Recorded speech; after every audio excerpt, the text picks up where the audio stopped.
Très heureux de vous retrouver sur votre chaîne leader Sunu People TV, l'actualité chez vous, l'actualité en temps réel. Tey ñu ni leen suñu 16e numéro replay du buzz. C'est toute l'actualité qui fait le buzz au Sénégal et partout dans le monde. Voici les titres.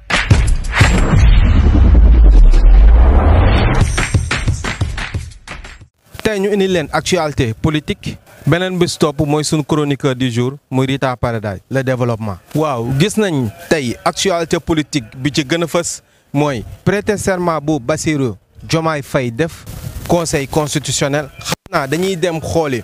prêter serment boobu noonu doog a ñëwaat. Monsieur le Président de la République, vous êtes désormais le garant de la démocratie sénégalaise, du respect des institutions, des droits et libertés, gage de la stabilité de l'État et de l'unité du peuple sénégalais dans sa diversité. Prions que les espoirs de notre peuple, placés en vous, Monsieur le Président de la République, fleurissent et portent leurs fruits.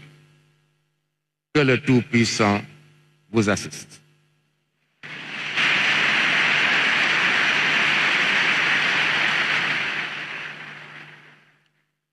Monsieur le Président de la République,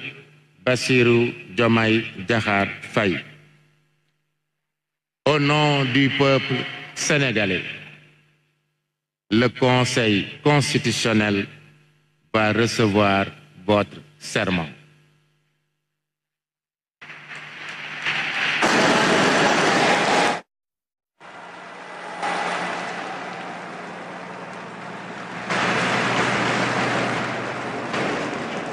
Monsieur le Président de la République, Bassirou Diomaye Diakhar Faye, veuillez lever la main droite et prononcer la formule du serment. Devant Dieu et devant la nation sénégalaise, je jure de remplir fidèlement la charge de président de la République du Sénégal, d'observer comme de faire observer scrupuleusement les dispositions de la Constitution et des lois, de consacrer toutes mes forces à défendre les institutions constitutionnelles, l'intégrité du territoire, l'indépendance nationale et de ne ménager enfin aucun effort pour la réalisation de l'unité africaine. Je vous remercie.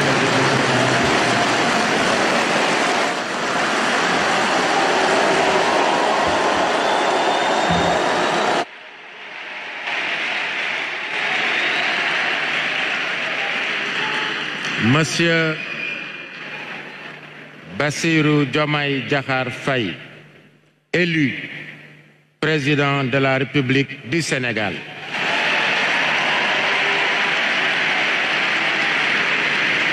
Le Conseil constitutionnel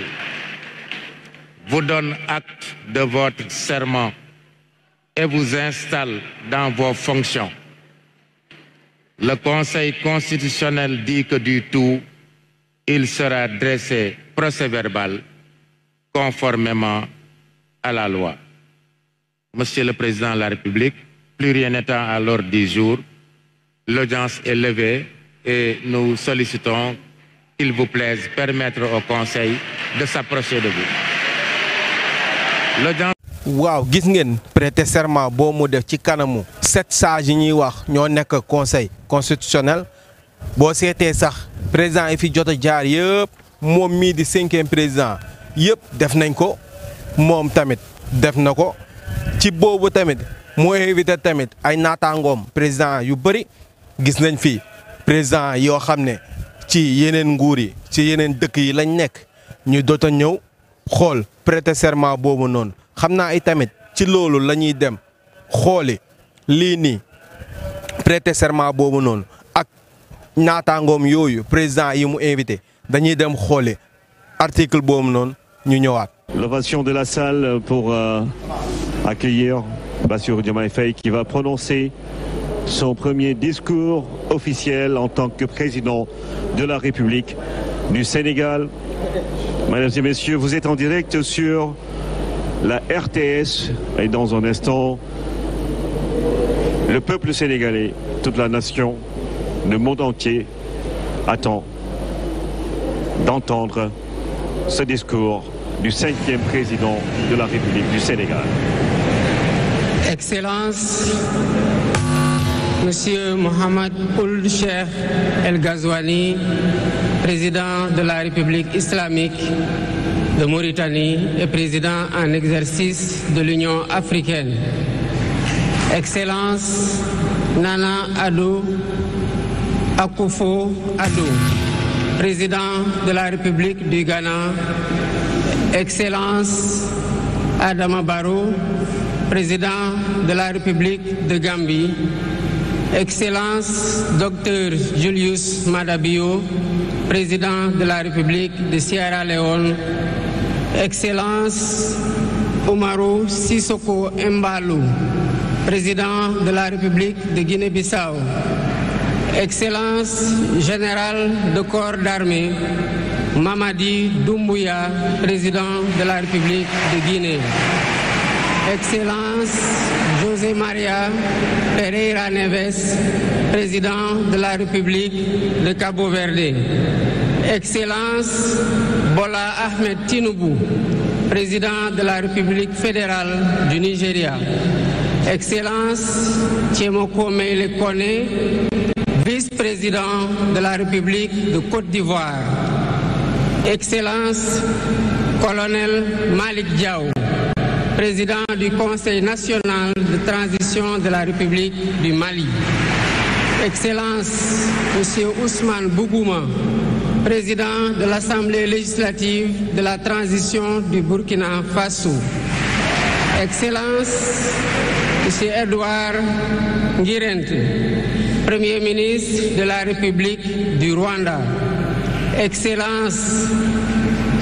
Monsieur Aziz Akhanouch,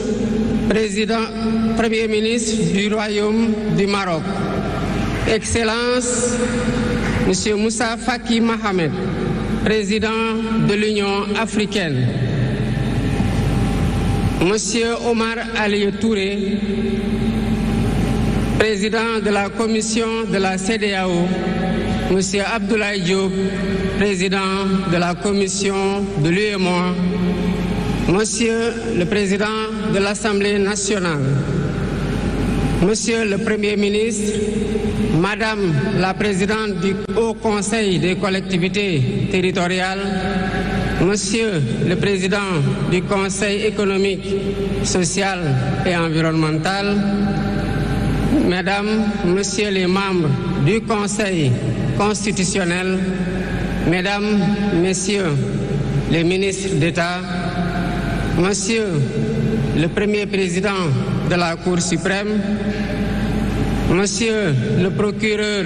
près la Cour suprême, le procureur général près la Cour suprême, Mesdames, Messieurs les membres du corps diplomatique, Mesdames, Messieurs les députés, Mesdames, Messieurs les membres du Haut Conseil des collectivités territoriales, Mesdames, Messieurs les membres du Conseil économique, social et environnemental, autorités administratives, territoriales, religieuses et coutumières, distingués hôtes, Mesdames, Messieurs, en vos titres, rangs et qualités. Je voudrais, à l'entame de mon propos, vous saluer et vous remercier, Excellences, Messieurs les chefs d'État, pour l'amitié et l'honneur que vous nous faites en rehaussant de votre présence cette cérémonie d'investiture. Au nom du peuple sénégalais et en mon nom personnel, je vous souhaite un agréable séjour au Sénégal, pays de la Teranga.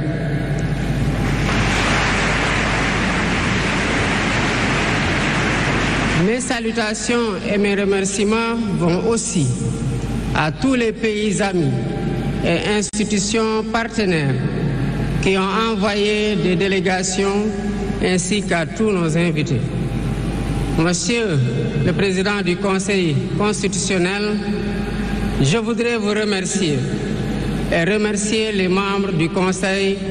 pour vos félicitations et vos propos bienveillants. Je voudrais souligner et apprécier le rôle important joué par votre institution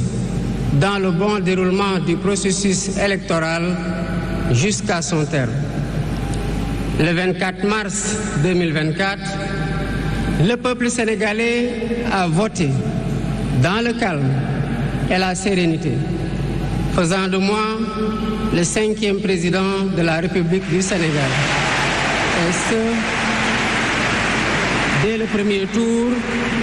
avec 54,28% des suffrages valablement exprimés. Je mesure le poids de la responsabilité et la gravité de la charge. Et qu'il me soit permis de rendre grâce à Dieu Tout-Puissant, le maître des destins, et d'exprimer ma profonde gratitude à ma famille pour son soutien indéfectible et surtout au peuple sénégalais pour la confiance placée en moi. Ce grand peuple que nous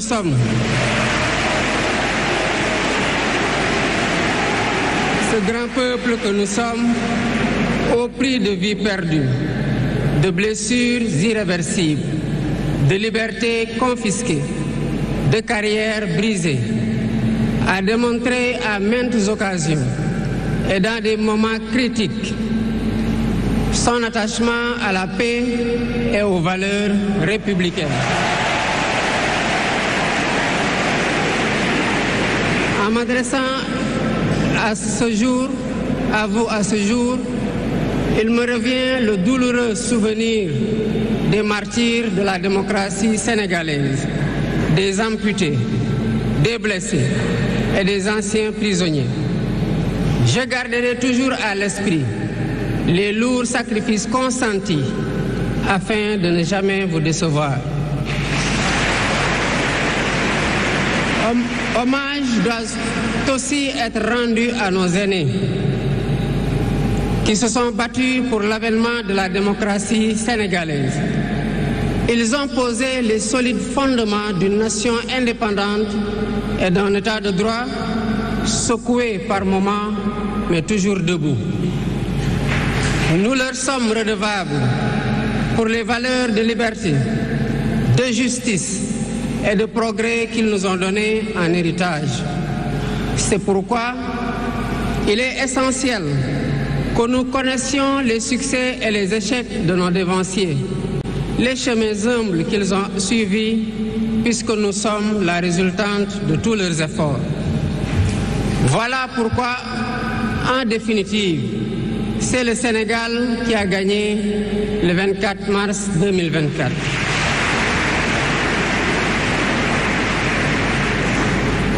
Je suis conscient que les résultats sortis des urnes expriment un profond désir de changement systémique. À travers mon élection, le peuple sénégalais s'est engagé dans la voie de la construction d'un Sénégal juste, d'un Sénégal prospère, dans une Afrique en progrès. Et dans cette œuvre de construction d'un Sénégal nouveau, je travaillerai inlassablement à la préservation de la paix et à la cohésion nationale. Je garderai à l'esprit que notre ressource la plus précieuse demeure la stabilité de notre pays. Je mobiliserai les Sénégalais d'ici et de la diaspora autour d'un projet national fédérateur et orienté vers un futur serein. Je m'engage par la promotion du culte du travail, de l'éthique dans la gestion, de la discipline et de l'amour de la patrie à mettre résolument et durablement le Sénégal dans la voie du progrès économique et social. Sur le plan africain, l'ampleur des défis sécuritaires et des nombreux défis que nous devons relever nous obligent à plus de solidarité. waaw ba tey foofu tamit ci prêter serment boobu ak invité naataangoom yooyu di président de la république yi mu def dégagé na ci nag ay pôle yoo xam ne yu am solo sax yu am solo mooy lan pôle économique beeg ainsi de suite ndax boo seetee Sénégal amoon na sax problème économiquement parce que mën nañ ne xaalisu réew mi dafa nekkee woon ci benn côté mais juste lenn mooy waral bu dégagé yenn pôle économique yi sunu ndaw xale yi dinañ am liggéey benn ñaar yenn structures yi sax dinañ mën a noyyi ndax wutikaayu xaalis fokk ñu may ñenn ñi doole mooy waral sunu ndaw yi ngay gis ñuy dem lii di mbëkk mi ñi di dem Nicaragua ndax lan problème économique ndax amuñu woon liggéey te tamit loolu noonu bu dee dégagé na ko dina am solo trop ci réew mi mais seet nañ tamit yenn yi tamit ndax état boo seetee yii président ex-président de la République du Sénégal muy Macky Sall infrastructure yi mu fi defoon dañ koy continuer ndax duñ ko baare ndax lu ñuy wax continuel état noonu lay doxee mais teewul tamit moom kii di Bassirou Diomaye Faye teg na lii di projet ba tey tamit dina mën a liggéey projet liggéey waale tamit infrastructure yi Macky Sall jota samp fii ci te yeggul moom tamit ñi ngi koy ñaanal yàlla tamit li mu bëgg yàlla na ko yàlla defaral xam nga ñu wax Sénégal tamit nañu muñ ndax am na pôle yu bëri yoo xam ne benn instant dafa yàqu woon mais jot na tamit Sénégalais yi muñ ñu bàyyi kii de Bassirou Diomaye Faye mu liggéey ndax Sénégal moom mënul xaar ndax dafa xaar ba sonn bu dee nag day teg pression kii di njiitum réew mi muy Bassirou Diomaye Faye dina xaw a métti ci moom trop pour mu développer yenn ndax mënoo nekk di fatt yenn turu yi benn instant nga bëgg a fatt tamit turu yoo xam ne peuple sénégalais yi ñoo fi ne mais tamit dañuy xam ne sénégalais ñooy muñ rek ci noonu tamit bi ñu defee seen prêter serment yi ba pare ñu invité yi tamit ba mu dégager polom yëpp ban yoon la jël yoonu lan dafa dem fii di palais de la république pour Macky Sall recevoir kii di nouveau président de la république kan sortant mooy Bassirou Diomaye Faye xam naa itamit jot nañ gis yenn aroval yi sunu ancien président muy Macky Sall def si kanamu Diomaye génn na nag palais bi dem na fu mu toll nii nouvelle ère moo am foofu noonu ci palais de la république muy kan Bassirou Diomaye Faye xam naa itamit dañuy dem seetaan extrait boobu noonu ñu doog a ñëwaat. Ambaba, ministre secrétaire général de la présidence de la République, et également voilà le président Bassirou Diomaye Diakhar Faye, le président Diomaye Faye qui raccompagne le président Macky Sall. Voilà le président Macky Sall qui part et qui va partir avec le sentiment du devoir accompli, qui salue les travailleurs de la présidence de la République, la garde rouge présidentielle. Tàggatoo baa ngi noonu, voilà de très belles images entre le président de la République Bassirou Diomaye Faye et le président Macky Sall. Nous vous laissons vivre les honneurs militaires.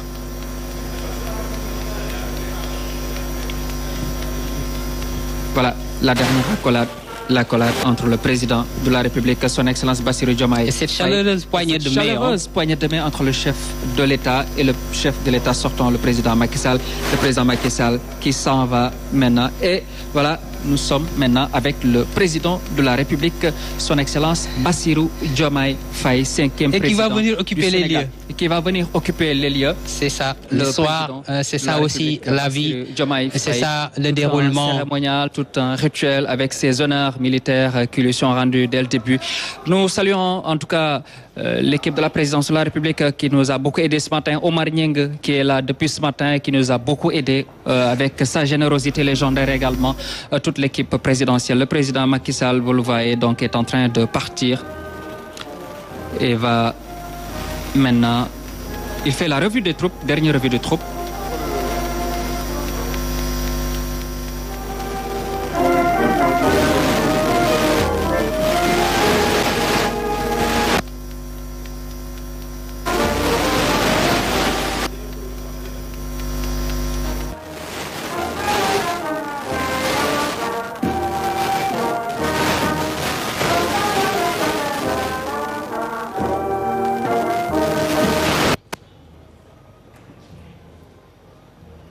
Voilà, une belle investiture ce matin.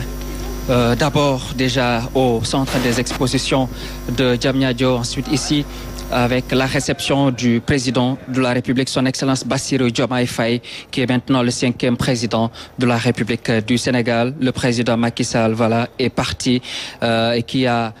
tous les remerciements et toutes les félicitations du peuple sénégalais pour ces 12 années de magistère qui lui ont permis de réaliser beaucoup de choses à la tête du Sénégal sur le plan économique, sur le plan des infrastructures. Beaucoup de choses ont été faites par le président Macky Sall, l'hydraulique, la santé, l'économie, le chantier. Ce sont également d'autres chantiers immenses du président de la République, son Excellence Bassirou Diomaye Faye, qui va mettre en œuvre son programme, lui aussi, qui va, Khalil le disait tout à l'heure,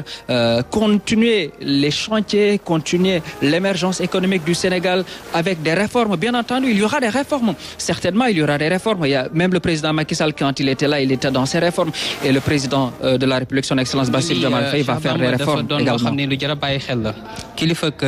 réew mi tey jii di président Bassirou Diomaye Diakhar Faye mi ngi toog ne dégg toog xaar ba président njiitu réew mi di président Macky Sall mi nga xam ne tey jii moom la fi wuute ni ki bés ni ki tey daal di yeeweeku toog itam noonu la ñuy gungee gan du la wan ginnaaw rek nga wan ko ginnaaw waaye da ngay xaar loolu sax nag tubaab bi wane nañ ci mandarga yu kawe ca nañuy sargal ak nañuy warmaale seen gan xaar ba mu dem xaar ba nga gis ne otoom génn na fii yëpp ngay doog a itam daal di wàññeeku loolu mooy taarix gis nga tey jii président Macky Sall ci biir Land Cruiser bi mi ngi dem nag fi nga xam ne nii xam naa ne xëy na mooy makkaanam loolu mooy li nga xam ne nii moo doon taarixu réewum Sénégal président Bassirou Diomaye Diakhar Faye nag mi ngi nii ànd ak cortège Bassirou Diomaye Faye avec le détachement de la garde présidentielle. Merci Monsieur le Président de la République, accompagné également de tous ses collaborateurs. Voici le Président de la République, son Excellence Bassirou Diomaye Faye, qui se dirige maintenant au salon musique où il va certainement recevoir certains de ses collaborateurs. Voilà, il est installé. Le président de la République, son Excellence Bassirou Diomaye Faye. Bonjour également au grand chancelier, le général Meïssa Niang, que nous saluons, qui fait un travail remarquable également. On l'a vu décorer beaucoup de nos travailleurs à la RTS. Voilà, maintenant, vous voyez maintenant le nouveau président de la République du Sénégal avec le collier du grand maître, collier doré, en or massif, avec l'écharpe ou la cravate, également avec la rosette, tous ces attributs maintenant de fonction présidentielle qu'il a. Et maintenant, c'est lui le maître des lieux, c'est le nouveau maître des lieux. La clé lui a été transmise par le président sortant Macky Sall. Maintenant, nous disons en tout cas bienvenue ici au Palais de la République au nouveau président de la République, son Excellence Bassirou Diomaye Faye. Khali, c'est que c'est ça la République, elle est très belle. Cette image est très belle, ces images sont très belles, même j'allais dire depuis ce matin. Mais elles le sont encore plus ce matin avec la réception ici du nouveau président de la République par le président Macky Sall. Voilà, en tout cas, nous disons honneur et respect au président de la République, son Excellence Bassirou Diomaye Faye. ak kilifa yi di nuyonteeg le président du conseil constitutionnel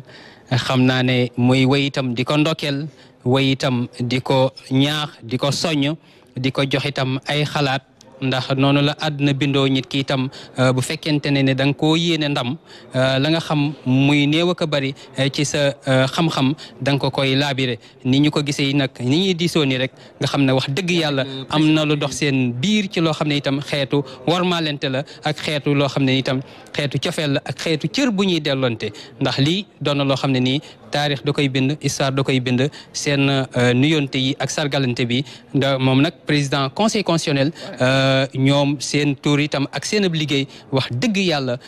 ñëpp bokk nañ wax ne leen gàcce ngalaama ndax kat am na fu ñu toll woon foo xam ne nii tey ji ñoom bañ dugalee seen loxo nag wane itam seen sañ-sañ ak seen dara ji bi ñu leen dénk te ñu war koo jëfee te seen tey suñu borom rek tax ñoom jëfe nañ ko ba tey lii mu jural ñu lii kon nag ñoom itam dañ leen di delloo njëkk di wax gàcce ngalaama. Voilà donc le président de la République, son Excellence Bassirou Diomaye Faye, voilà, qui est là tout à l'heure. Mooy image gris voilà, ce sont les cris. bi président Macky Sall est en train de partir. ñëw itam ñëw ndeysaan di ànd ak moom di ko gunge di ko nga day itam tàcc yi ak li nga xam ne itam moom moo doon itam la xew foofee ñi ngi koy dégg noonu loolu yëpp doon loo xam ne nii taarix moo koy wane ak histoire. Voilà, le président du Conseil constitutionnel, voilà, qui sont le général Maïsegnan, le général de corps d'armée de l'Ordre national du Lion, qui a été qui salue et qui rend les honneurs et le respect au président de la République, son Excellence Bassirou Diomaye Faye. Voilà, le général Maïsegnan également, mes respects, monsieur le général, qui a été également au commandant de la gendarmerie nationale et directeur de la justice militaire également, qui a une carrière très bien remplie. Et là, on voit le président Macky Sall est en train de partir, accompagné par cette foule immense et nombreuse qui s'est massée très tôt devant les grilles du palais de la République. Khali. Ah mbooloo maa ngi noonu lii nag mooy àdduna ndax kat fukki at ak ñaar ku ñu wóolu itam dénk la li ñu la dénk nga doxale ko ni nga ko doxale bu ñu demee ba si cappaandaw ji itam day yell itam ñu ñëw sargal la jaajëfal la ki nga xam ne ni itam moom la ñu am yaakaar ci moom am kóoluti ci moom ci amin woo xam ne itam woo rafet la woo xam ne itam woo taarix daanaka di bind la ci na nga xam ne itam noonee la taaroo kon itam moom itam dañ koy ñaan. Le nouveau locataire du palais de la République qui est officiellement installé dans sa nouvelle demeure, le président Bassirou Diomaye Diakhar Faye,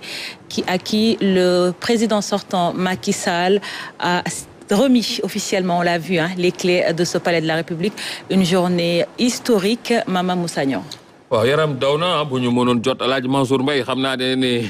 yaram daw na Alaaji Mansour suñu papa ju baax jooju yàlla na ko fi yàlla bàyyi lu yàgg ndax ci. waaw ñoo gis li ñuy wax au revoir présidentiel noonu lañ ko mën a tuddee ndax président yi génn président yi dugg. kii di Macky Sall mu doonoon sunu président 12 ans au pouvoir tey moo won palais bu ginnaaw métti na nag métti na mais tamit gis nañ tamit yenn fonctionnaires yi mu doon liggéeyal muy kan muy Sidiki Kaba xam nga ay ñu bëri ñi nga woon ci li ñuy wax palais de la République pour recevoir kii di tamit Bassirou Diomaye Faye ànd ak kii di Macky Sall pour mën a génn palais bi ñu xam ne tamit noonu la tey da ngay gagné suba sa morom mooy gagné démb yow yaa gagné woon nekkoon au pouvoir nekk ci 12 ans au pouvoir tey keneen moo ko jël muy Bassirou Diomaye Faye mu installé wu wala nag commencé liggéeyam dès maintenant li ñuy wax dès maintenant parce que doo xaar ba suba wala gannaaw suba wala doo toog ba 1 an commencé liggéey boobaa 4 ans lay dese te boobaa dinañ ne kii liggéeyul dara kon sa liggéey léegi la mën a commencé teel a teg say fonctionnaire muy ñan say ministre nga teel leen teg seen projet ñu commencé liggéey bi xam naa nag ci la ñuy jaare dem suñu chronique du jour ñu ànd ceeg Rita Paradise. Mamy Cobra sa xuloo beeg Mame Ndiaye Ba daal saytaane nga ko jiiñ saytaane daal moo amul ndey ak baay nga ne saytaane moo leen jaxase yéen a yabaate nag waxante seen jooma sàll ba seen xol sedd paa ba dugg di la laaj nga ne ko xuloowu leen da ngeen di théâtre yow congaan di def ak yow interview laaj la nga ne saytaane moo ñu jaxase woon yéen du ngeen bàyyi bu ngeen defee li ngeen di def rek teg ko ci ginnaaw saytaane gi pour lan fan ngeen ko teg yéen ngeen doon ay mag yi jëm yu réew impoli saytaane fi mister rambaaj saytaane yi kay mooy yéen ñaar saytaane xam nga nit laa ki noppam yéen ñaar la yéen ay saytaane yi bu leen ko jiñ kenn jaxasewu leen yéen a arrogant noonu ngeen mel yéen noonu ngeen mel bi ngeen juddoo ci ruks ngeen juddoo baal ya ruks mooy ruks yooyu nga xamante ne ñoom lu ñu bëgg a wax dañ koy wax bul jiñ saytaane xuloo bi de saytaane jaxasewu leen yéen a doon ñaari saytaane yi xuloo seen xuloo bu ngeen buggee juboo nag juboo leen rek mais bu leen ko jiñ saytaane dégg ngeen bu kenn génn naan saytaane ñu jaxase Mamy Cobra moo neex mu ne moom yaayam dafa bëgg Mame Ndiaye xam nga dafa sax rus yow ba nga xamee ne sa yaay daa bëgg Mame Ndiaye Savon am kóllëre ñëw ba sa kër ngeen toog waxtaan nga présenté ko sa yaay yow yaa xayti mu laa lu ngeen di xuloo nag ba àddina yëpp jéppi leen ngay def sa interview ne saytaane leen jaxase fan ngeen ko teg saytaane daal moo amul ndey ak baay daal nga bëgg ko kaa jiñ Mamy sama xarit nga dama laa bëgg waaye boobu moom d'accord ma déedéet du ma d'accord ak yow ngay jël saytaane di ko jiiñ xuloo bi yéen ñaar yéen ay saytaane fi mister rambaaj yi amul keneen nee naa la benn brefin bu ndaw rek bu ma doon def la noonu Mame Ndiaye teraanga àddina bët waaye yaa ngi ci juróomi oto di ko ndamoo am na ñoo xam ne ay xantambay la ñu yor xantambay xam nga ku yor xantambay amagooloo changé mu am ñoo xam ne ñu ngi yootu muy të waaye doo sedd ñiy yootu muy te ñi nga xam ne ñu ngi yootu muy te amaguñu doo leen dimbali nag yow yaa ngi ci 5 di ngar-ngari ne 5 nga am na ñoo yaayu sëñ Fallou nag yaa neex man dama laa bëgg yaayu sëñ Fallou gayndeeg jaaykatu xeesal yi moom laay wax maam Ndiaye Savon nee na am na 5 voitures maam am na ñoo xam ne Jakarta la ñuy jël ñii di jël Njaga Njaay ñii di jël car mu am ñoo xam ne ñu ngi yootu suba ba ngoon ñu ngi wër di dox xoola te gisuñu ku leen may sax xanta mbay mu am ñoo xam ne ay xanta mbay la ñu am musuñu koo changé waaye yow boo amee juróomi oto doo ko dawal rek wala teraanga àddina bët la foog nga wone ko waa kon baax na comme teraanga àddina bët la woneel say oto nag woneel say oto defal lu la neex lu la saf mais nag se xuloo beeg maam Ndiaye bu ko kenn jiñ saytaane yéen ay ñaari saytaane fi mister rambaaj yi kontaan nañ nag ci yow di la ñaanal rek nga daal di dawal oto yi ci jàmm ak salaam ndax yow gaynde jàmbaaru jigéen nga mën ngaa liggéey gaynde nga lenn daal mooy sa cat mooy boo jàppee doo bàyyi fokk mu dagg loolu rek mooy sa cat nee naa la bu ma jógee foofu damay ñëw ci kan Birima Birima yaa neex nag Birima yow kii ngay joomaay ngay minimiser xanaa xamoo yàlla lu mu gën a bañ ci àddina kuy déstabiliser sa moroomu nawle la gën a bañ yow maa ngi gis sa benn vidéo nga génn nga ne joomaay mii fekk joomaay boobu mu ngi nekk xale gën a nekk xale nga ne du ma sa doon président parce que xaw ma lan ak lan ak lan yéen mënu leen a bàyyi di wàññi nit parce que joomaay séeréer la du Dakar waa parce que joomaay juddoowul Dakar parce que joomaay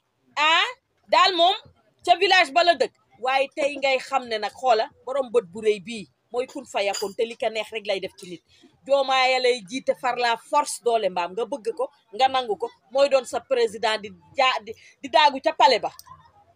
Sénégal soxor ngeen iñaan iñañati saytaane ngeen fi mister rambaaj buggu leen kenn waaye joomaay mi dama bëgg ngeen jéem kaa bëgg rek te xam ne mooy seen futur président mooy daagu ca pale ba di def di dindi nar fee soppi nag lépp loo xamante ne nii baaxu fi woon kon ay wax day jeex supporté leen ko nag teel a nangu dina yombal lool ay duma la kama sala naxira toy sa sabali bref léegi nag nee naa la bu ma jugee foofu damay ñëw ci joojo mi nga xamante ne moom mooy jaay diw yu baax yi joojo gis naa ko benn vidéo muy expliqué ndaw si ni mu jëlee kontam di ci jaayaat bi sénégalais yi ñoo soxor yow nga jël compte jàmbur ba pare nga demaat di yàqaat deru joojo naan joojo li muy jaay baaxul fan nga ko teg yow xanaa boo jëlee jifu jàmbur nga di ci dund boo ko jëlee di ci dund mais xanaa nga mën a am ngor sax mais nga ne yow joojo li muy jaay baaxul yow li ngay jaay moo baax ay tey nga xam ne joojoo lu ëpp bopp gis nga borom ndey ju liggéey fi mu toog lay liggéey lay toog di gis yow yi nga koy def di gis yow yi nga koy def mais dafa dal ànd ak tekk ak tey boo nee tekk won la yoon te ci loolu lay dox sénégalais yi bëggante leen yéene wante leen jàmm lu tax mënu leen a bëggante yéen président sax da ngeen koy fal sax di ko fakastal ak di ko faagaagal du ngeen ko bëgg fan ngeen ko teg yàllaay may ñëpp nag yàllaay fale gis nga yàlla bu falee njiit teg ko fa dangay nangu boo nanguwul xoola boo ko nanguwul dangay sonn man Boubacar Diallo sama xarit boobu sax ñu ngi koy génneel ay vidéo yoo xam ne man yooyu c'est honteux yow Boubacar lu la jaral loolu yow tamit Boubacar Diallo borom ITV yow nga xam nit ñi dañ la bëgg respecté la fonk la teg la sa place yow lan ngay dugg ci gaam yooyu yow it Boubacar bul dugg ci gaam yooyu bu ci dugg du sa gaam gis nga nit dangay xam sa bopp nga xam fi ngay teg sa tànk encore une fois maa ngi gis Fatou Wara mi ngi naan chaîne Wally du ma fa fecc waaye chaîne Youssou Ndour du ma fa fecc wax na dëgg gis nga nit dangay xam sa bopp am na foo xam ne boo fa demee ñu lay xeelu ak di la tuutal bu fa dem mu ne moom chaîne Mama Kiné Lam lay yéeg di fecc dafa wax dëgg loolu ci xam sa bopp la bokk moo yem ak nit di xeex pour nekk président nga di ko sànni ay taraag ak di ko wax ay wax yu ñaaw ak di ko déstabiliser bàyyi leen di xeebaate parce que joomaay village bala jóge rek ngeen bëgg ko xeeb gis nga ñi jóge village doon ay villageoise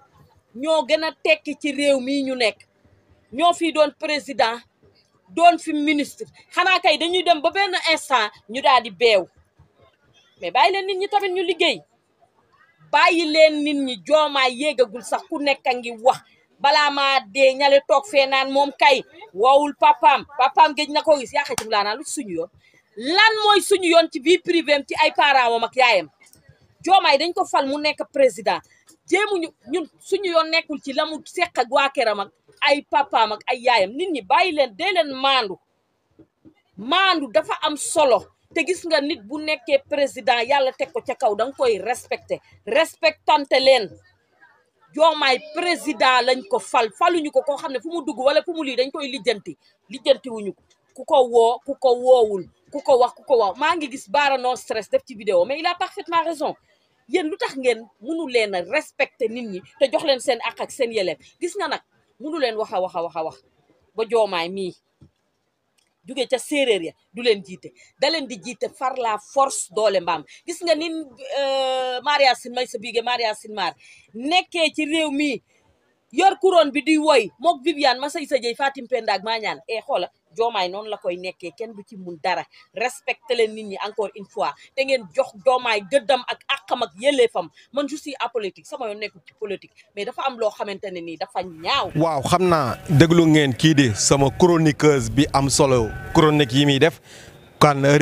Rita Paradise mi ngi def liggéey bu am solo ñu ngi koy ñaanal yàlla tamit moom li mu bëgg moo xam yàlla na ko yàlla defal yàlla na ko site bi muy sunu People TV. doon télé bu mag ba ñu koy gis muy def directam wala di def chronique am yoo am solo yooyu noonu di ñaanal yàlla nag kii di sunu patron muy di jëy fi yàlla na ko yàlla fay yàlla na ko yàlla may xolum muñ yàlla na ko yàlla may dëgër ndax lii dafa yombul de sa structure boo ci ay ndaw ñu ciy liggéey muy man ak sama morom ñoo ci yem xam naa tamit loolu la ñuy ndar keppe li di replay du buzz ñu fàttali tuuti tamit replay du buzz ñu ne replay du buzz c'est toute l'actualité qui fait le buzz au Sénégal et partout dans le monde